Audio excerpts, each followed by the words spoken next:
Hi hello ನಮಸ್ಕಾರ. Speed news ವಿಶೇಷ ಕಾರ್ಯಕ್ರಮಕ್ಕೆ ಸ್ವಾಗತ. ನಾನು ಸುನಂದ ಅನ್ಸೂಯ. ರಾಜ್ಯದಲ್ಲಿ ರೌಡಿಸಮನ್ನು ಕಂಟ್ರೋಲ್ ಮಾಡಬೇಕು ಅಂತ ಹೇಳಿ ಸರ್ಕಾರ ಹಾಗೆ ಪೊಲೀಸ್ ಇಲಾಖೆ ಎಂತೆಂತಹ ಕಠಿಣ ಕ್ರಮಗಳನ್ನು ಕೈಗೊಳ್ತಿದ್ದಾರೆ. ಇನ್ನು ಇದರ ಮಧ್ಯೆ ಈಗ ಪೊಲೀಸ್ ಇಲಾಖೆಯಿಂದ ಒಂದು ಎಡವಟ್ಟು ಆಗೋಗಿದೆ. ಏನಪ್ಪ ಅದು ಎಡವಟ್ಟು ಅಂದರೆ 66 ಜನ ರೌಡಿ ಶೀಟರ್ಗಳನ್ನು ರೌಡಿ ಪಟ್ಟಿಯಿಂದ ತೆಗೆದುಹಾಕಿದ್ದಾರೆ. ಇನ್ನು ಇವರು ಮಾಡಿರುವಂತಹ ಈ ಕೆಲಸಕ್ಕೆ ಜನ ಕೂಡ ವಿರೋಧವನ್ನು ವ್ಯಕ್ತಪಡಿಸ್ತಿದ್ದಾರೆ. ಈ ರೀತಿಯಾಗಿ ರೌಡಿ ಶೀಟರ್ಗಳನ್ನು ಯಾಕೆ ರೌಡಿ ಪಟ್ಟಿಯಿಂದ ತೆಗೆದು ಹಾಕಬೇಕಾಗಿತ್ತು, ಅದರ ಅವಶ್ಯಕತೆ ಆದರೂ ಏನಿತ್ತು ಅನ್ನೋದ್ರ ಬಗ್ಗೆ ಕೂಡ ಪಬ್ಲಿಕ್ ಏನಿದ್ದಾರೆ ಅವರು ಚರ್ಚೆ ಮಾಡ್ತಿದ್ದಾರೆ. ಇದರಲ್ಲಿ ಫಸ್ಟ್ ಕಾಣಿಸೋದು ಪೊಲೀಸ್ ಅಧಿಕಾರಿಗಳ ನಿರ್ಲಕ್ಷ್ಯ, ಹಾಗೆ ದಾಖಲೆಗಳ ನಿರ್ವಹಣೆಯಲ್ಲಿರುವಂತಹ ಒಂದು ಲೋಪ. ಅಂದರೆ ಅವರೆಲ್ಲ ರೌಡಿ ಶೀಟರ್ಗಳೇ ಅನ್ನೋದಕ್ಕೆ ಇರುವಂತಹ ಒಂದು ಡಾಕ್ಯುಮೆಂಟ್ಸ್ ಏನಿದೆ, ಆ ಡಾಕ್ಯುಮೆಂಟ್ಸ್ನ ಸರಿಯಾಗಿ ಪೊಲೀಸ್ನವರು ಇಟ್ಕೊಂಡಿಲ್ಲ ಅನ್ನೋದು. ಹಾಗೆ ಜೊತೆಗೆ ಹೈಕೋರ್ಟ್ ಕೆಲವೊಂದು ಮಾರ್ಗಸೂಚಿಗಳನ್ನು ಕೊಡುತ್ತೆ, ಅದನ್ನು ಕೂಡ ಇವರು ಫಾಲೋ ಮಾಡೋದ್ರಲ್ಲಿ ಡಿಪಾರ್ಟ್ಮೆಂಟು ಹಾಗೆ ಪೊಲೀಸ್ನವರು ಫೇಲ್ ಆಗಿದ್ದಾರೆ ಅನ್ನುವಂತಹ ಆರೋಪಗಳು ಇದೀಗ ಕೇಳಿ ಬರ್ತಾ ಇದೆ. ಇನ್ನು ನಮಗೆ ಸಿಕ್ಕಿರುವಂತಹ ಮಾಹಿತಿ ಪ್ರಕಾರ 2022ರಲ್ಲಿ ಕರ್ನಾಟಕದ ಹೈಕೋರ್ಟ್ ರೌಡಿ ಪಟ್ಟಿ ಯಾವ ರೀತಿ ಮಾಡಬೇಕು, ಹಾಗೆ ಯಾವ ರೀತಿ ಅದನ್ನು ಕ್ಲೋಸ್ ಮಾಡಬೇಕು ಅನ್ನೋದ್ರ ಬಗ್ಗೆ, ಅದೇ ರೀತಿ ಆ ಒಂದು ಪ್ರಕ್ರಿಯೆ ಯಾವ ರೀತಿ ಇರಬೇಕು ಅನ್ನೋದ್ರ ಬಗ್ಗೆ ಸಂಬಂಧಪಟ್ಟಂತೆ ಒಂದು ಸ್ಪಷ್ಟವಾಗಿ ಮಾರ್ಗಸೂಚಿಗಳನ್ನು ಹೊರಡಿಸುತ್ತೆ.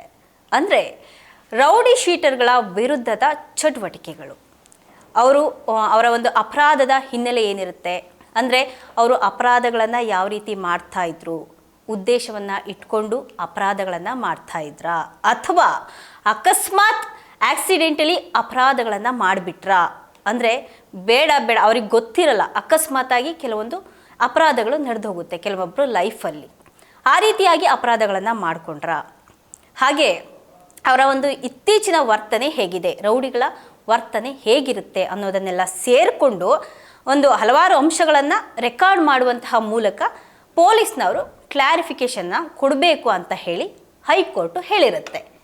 ಆದರೆ ಈ ಪೊಲೀಸ್ ಠಾಣೆಗಳು ಹಾಗೆ ಅಧಿಕಾರಿಗಳು ಮಾಡಿದ್ದಾದರೂ ಏನು?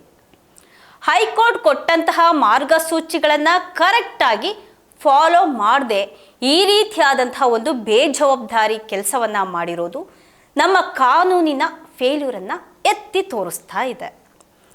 ಪೊಲೀಸ್ ದೂರು ಪ್ರಾಧಿಕಾರ ಇದನ್ನೆಲ್ಲ ಪರಿಶೀಲನೆ ಮಾಡಿ ಪೊಲೀಸರು ಒಂದು ಸೂಕ್ತವಾದಂತಹ ದಾಖಲೆಗಳು ಹಾಗೆ ಸಮರ್ಪಕ ಕಾರಣಗಳನ್ನು ಕೊಟ್ಟಿಲ್ಲ. ಅದರಿಂದ ಆ ಒಂದು ಕಾರಣವನ್ನು ಇಟ್ಕೊಂಡು ನಾವು 66 ಜನ ರೌಡಿ ಶೀಟರ್ಗಳನ್ನು ರೌಡಿ ಪಟ್ಟಿಯಿಂದ ಕೈ ಬಿಡಬೇಕು ಅನ್ನುವಂತಹ ಆದೇಶವನ್ನು ಹೈಕೋರ್ಟ್ ಕೊಡುತ್ತೆ. ರೌಡಿ ಪಟ್ಟಿಯಿಂದ ಹೊರಬಂದಂತಹರ ಪೈಕಿ ಕುಖ್ಯಾತ ರೌಡಿ ಶೀಟರ್ಗಳಾದಂತಹ ಸುನಿಲ್ ಕುಮಾರ್ ಅಲಿಯಾಸ್ ಸೈಲೆಂಟ್ ಸುನಿಲ, ಹಾಗೆ ರೋಹಿತ್ ಅಲಿಯಾಸ್ ಒಂಟೆ ರೋಹಿತ್ ಸೇರಿದಂತೆ ಹಲವಾರು ಹೆಸರುಗಳು ಈ ಒಂದು ರೌಡಿ ಪಟ್ಟಿಯಿಂದ ಆಚೆ ತೆಗೆದಿರುವಂತಹ ಪಟ್ಟಿಯಲ್ಲಿ ಸೇರಿದೆ ಅಂತ ಹೇಳಲಾಗ್ತಾ ಇದೆ. ವಿಶೇಷವಾಗಿ ಸೈಲೆಂಟ್ ಸುನಿಲ ಕಳೆದ ಹಲವಾರು ವರ್ಷಗಳಿಂದ ನನ್ನ ಹೆಸರನ್ನು ರೌಡಿ ಪಟ್ಟಿಯಿಂದ ಕೈ ಬಿಡಬೇಕು ಅಂತ ಹೇಳಿ ಪೊಲೀಸ್ ದೂರು ಪ್ರಾಧಿಕಾರಕ್ಕೆ ಒಂದು 100ಕ್ಕೂ ಹೆಚ್ಚು ಬಾರಿ ರಿಕ್ವೆಸ್ಟನ್ನು ಮಾಡಿದ್ದ ಅನ್ನೋದು ಸಹ ಇಲ್ಲಿ ಗೊತ್ತಾಗ್ತಾ ಇದೆ.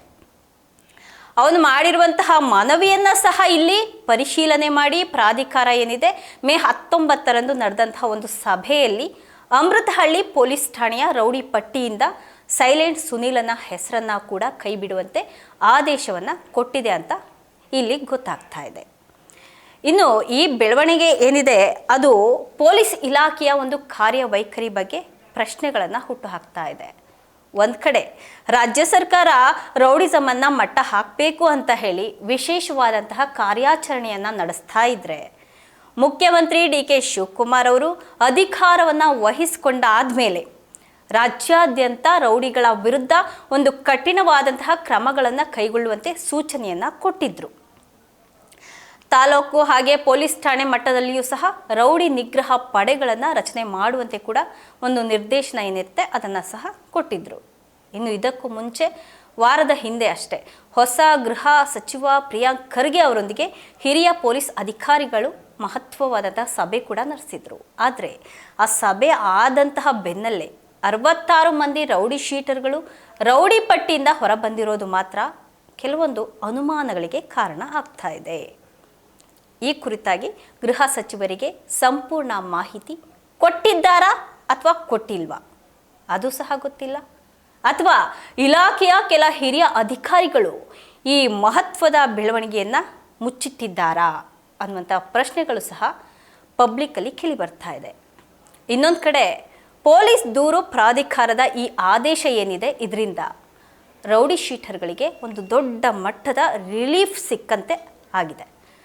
ಪೊಲೀಸ್ ಇಲಾಖೆಗೆ ಇದು ಒಂದು ಮುಖಭಂಗ ಅಂತಲೇ ಹೇಳಬಹುದು.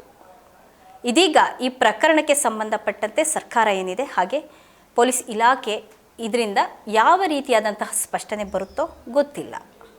ಬರುತ್ತೋ ಬರಲ್ವೋ, ಅವ್ರು ಕೊಡ್ತಾರೋ ಕೊಡಲ್ವೋ ಅದು ಸಹ ಗೊತ್ತಿಲ್ಲ. ಇದಾಗಿತ್ತು ಇವತ್ತಿನ ವಿಶೇಷ. ನಿರಂತರ ಸುದ್ದಿಗಾಗಿ ನೋಡ್ತಾ ಇರಿ ಸ್ಪೀಡ್ ನ್ಯೂಸ್ ಕನ್ನಡ. ಸುದ್ದಿ ನಿಮ್ಮದು, ವೇಗ ನಮ್ಮದು.